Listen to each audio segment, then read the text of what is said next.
Assalamualaikum warahmatullahi wabarakatuh.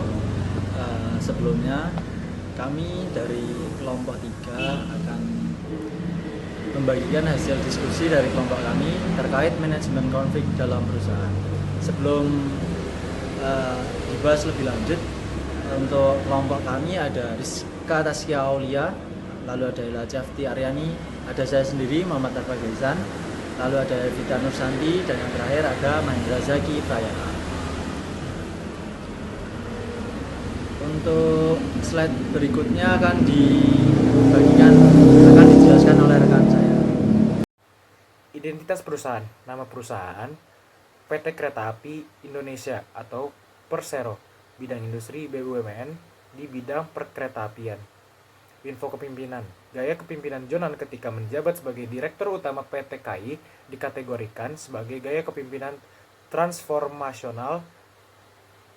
Kepemimpinan transformasional yang merupakan model kepemimpinan bersifat mengubah baik budaya maupun strategi dalam organisasi menjadi lebih sehat dan memiliki interaksi yang baik dengan lingkungan sehingga dapat membawa ke PT KAI menjadi baik secara internal maupun eksternal.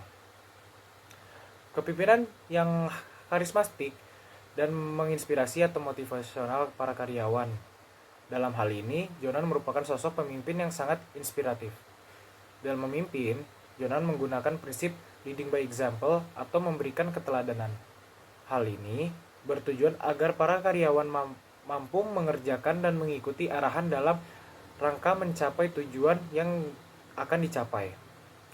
Dalam kepemimpinan Ignatius Jonan, PT KAI mengalami perubahan transformational change yang mana terjadi pada keseluruhan organisasi di antara strategi, sistem, pola pikir, budaya, dan penggunaan teknologi. Baik, selanjutnya dijelaskan terdapat dua jenis konflik pada PT KAI. Yang pertama merupakan fungsional konflik, di mana masalah kualitas pelayanan kereta api yang tidak mengalami kemajuan, terutama pada keamanan, keterlambatan perjalanan, dan fasilitas yang tidak layak. Akibat kecelakaan dialami kereta api terus-menerus, mengakibatkan konsumen menjadi takut dan beralih ke transportasi lain. Strategi fungsional manajemen di dalam PT KAI Madiun menerapkan fungsi-fungsi manajemen yang berfungsi untuk kelancaran pelayanan dan menjalankan sesuai dengan tugas kepada masyarakat. Fungsi-fungsi manajemen yaitu perencanaan, pengendalian, mengarahkan, pelaporan, pengorganisasian, serta pengelompokan. Kemudian untuk strategi fungsional ekonomi atau pemasaran memiliki strategi pemasaran untuk membantu masyarakat mendapatkan informasi terbaru. Dengan konflik tersebut dapat mendukung dan meningkatkan kualitas pelayanan jasa transportasi pada PT KAI. Fungsional konflik. Serikat Pekerja Kereta Api atau SPKA mengancam akan mogok kerja jika tidak ada titik temu mengenai indikasi masalah pelanggaran Perjanjian Kerja Bersama atau PKB oleh manajemen KAI. Konflik yang terjadi ini menghambat kinerja kelompok. Oleh sebab itu, KAI menerapkan peraturan baru terkait izin masuk kerja bagi pegawai dengan tujuan meningkatkan kedisiplinan pegawai serta melindungi pegawai dan mengakomodir peraturan pemerintah nomor 36 tahun 2021 tentang pengupahan. KAI telah berdiskusi dengan SPKA dan menampung berbagai saran serta masukan. KAI selalu terbuka untuk berdiskusi dengan jajaran SPKA dalam hal mencari solusi terbaik bagi kesejahteraan pegawai dan kemajuan perusahaan. Baik, selanjutnya dijelaskan tentang tipe-tipe konflik serta studi kasus pada PT KAI. Yang pertama merupakan tipe konflik task, yakni tujuan PT KAI adalah memperbaiki masalah pelayanan, kenyamanan, keselamatan, dan ketepatan waktu. Dengan misi yang sudah ditetapkan PT KAI Daob 7 Madiun, berusaha terus memperbaiki masalah tersebut. Tujuan perusahaan dapat berpengaruh terhadap tindakan masyarakat bagaimana menilai suatu kualitas pelayanan sesuai dengan SPM yang berlaku dan keinginan pelanggan. Masalah ini dapat diselesaikan dengan corporate strategy. Yang kedua merupakan tipe konflik relationship, yakni pendapat yang berbeda atau ketidaksepakatan tentang tugas dan tanggung jawab tentunya akan menyebabkan ketegangan di tempat kerja dan menurunkan produktivitas tim. Selain itu, ketidaksepakatan tentang pembagian tugas dan tanggung jawab juga dapat menyebabkan konflik di tempat kerja. PT KAI membantu karyawan dengan mengintervensi menggunakan komunikasi tempat kerja. PT KAI membantu karyawan dengan mengintervensi menggunakan komunikasi dengan baik untuk menyelesaikan masalah ini dan mencari solusi yang adil dan memuaskan bagi semua pihak. Yang ketiga merupakan proses, di mana proses manajemen konflik yang dilakukan PT KAI sebagai berikut.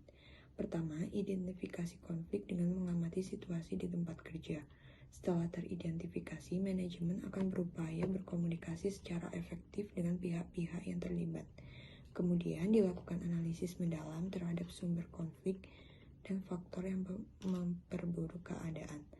Langkah-langkah diambil untuk mengurangi ketegangan dan mencari solusi bersama. Proses ini melibatkan dialog terbuka, mendengarkan semua pihak, dan menemukan titik temu. Langkah selanjutnya adalah mencari solusi yang adil. Lalu ada pihak yang terlibat.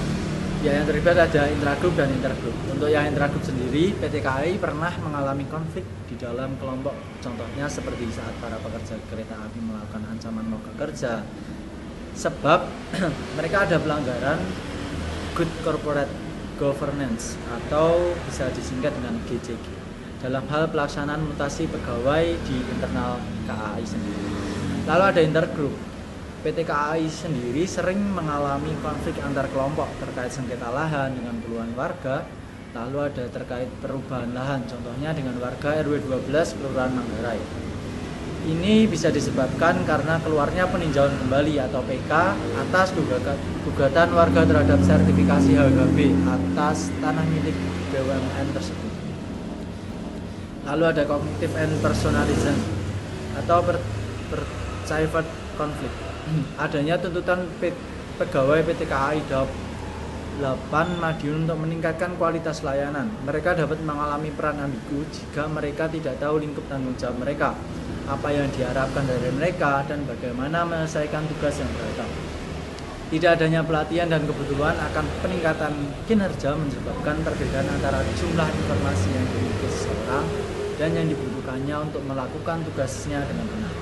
Lalu ada overhead conflict atau pegawai yang merasa tidak tega atau kasihan untuk melarang pengamen, pedagang asongan yang dalam aturan dari PT KAI sendiri tidak diperbolehkan untuk berniaga di dalam kereta api karena diduga akan mengganggu kenyamanan penumpang. Lalu ada intensi, ada adaptif, solutif, dan kolaboratif. Untuk adaptif sendiri, langkah ini dilakukan dengan terus berinovasi, cepat menyesuaikan diri, melakukan perbaikan mengikuti perkembangan teknologi, serta efisiensi. Nah, pada tahun 2021 sendiri, PT KAI akan menambahkan fitur-fitur KAI Akses untuk mengetahui minat dan kebiasaan pelanggan. Lalu ada solutif. Nah, hal ini telah tertuang dalam visi KAI, yaitu menjadi solusi ekosistem transportasi terbaik untuk Indonesia. Lalu ada kolaboratif. Kolaboratif di sini dimaksud adalah membangun kerjasama yang sinergis. Langkah kolaboratif ini menunjukkan bahwa KAI terbuka untuk melakukan kerjasama dengan berbagai pihak guna menghasilkan teknik manajemen resolusi yang ada di PT KAI, yaitu yang pertama problem solving. Seperti saat warga Jalan Stasiun Barat mencoba menyelesaikan ketegangan dengan cara memusyawarahkan permasalahan pembongkaran lahan oleh PT KAI dengan pertemuan tatap muka untuk mengidentifikasi masalah dan menyelesaikan dengan cara diskusi yang terbuka. Yang kedua, superordinate goals, seperti saat Jonan menjadi agent of change PT KAI yang memberikan energi baru dalam membentuk dan perilaku yang baru dalam organisasi, konsisten terhadap visi dan misi yang telah dibawa dan mengajak orang untuk bersama-sama mewujudkan visi misi hingga ke level organisasi terendah.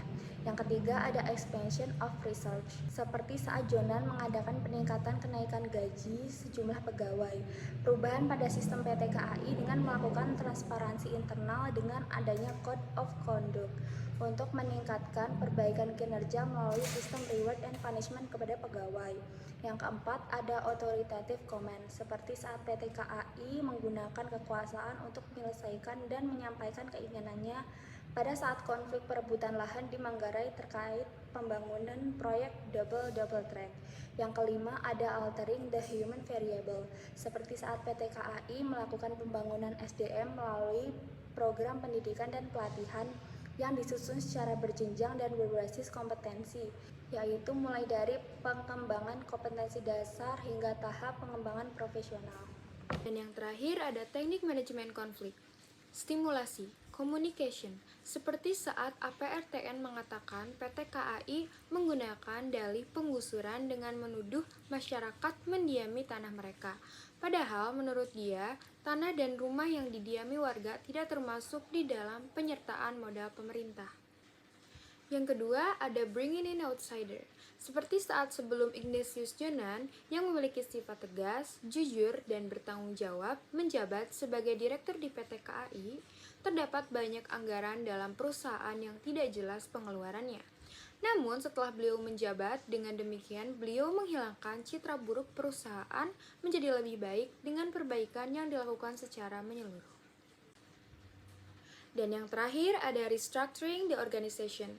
Seperti saat PT KAI mengumumkan peraturan terbaru terkait syarat naik kereta api 2023.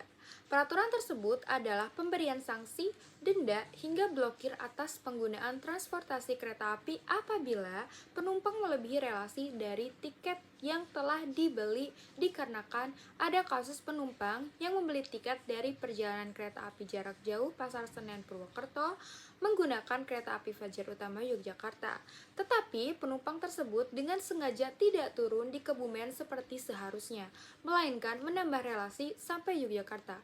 Hal seperti demikian yang akan dikenakan sanksi oleh PT KAI. Sekian dari presentasi kelompok kami. Kurang lebihnya mohon dimaafkan. Nun wal kolami wa mayasturun. Wassalamualaikum warahmatullahi wabarakatuh.